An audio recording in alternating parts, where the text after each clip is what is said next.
আছি, তুমি কেমন আছো? ভালো আছি। ভালো আছো না? আচ্ছা, তুমি কার সঙ্গে আছো? আমি মহাজনের লোক আছি। ওই মাদার চোরের সঙ্গে?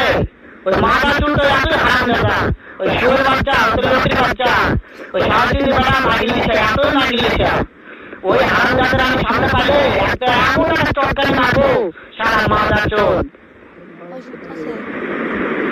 শোনো, তাহলে কি আছে? ওই মাদার চোর তো ওদের আসবে নাকি?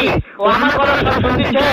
ওই সারা যদি তাকে শুনে শুনে আমি বেশি বলবো, শুয়োরের বাচ্চাকে আমি একটা এমন একটা চটকানি মারবো, সারা শুয়োরের বাচ্চা, লক্ষ্মীর বাচ্চা।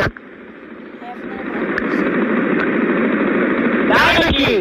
ওই শুয়োর বাচ্চা আমার মারতে চায়? শুয়োর বাচ্চাকে আমি দেখা সাক্ষাৎ করে বলে শুয়োর বাচ্চা খালি এমন চটকানি মারবো, মাদার চোর।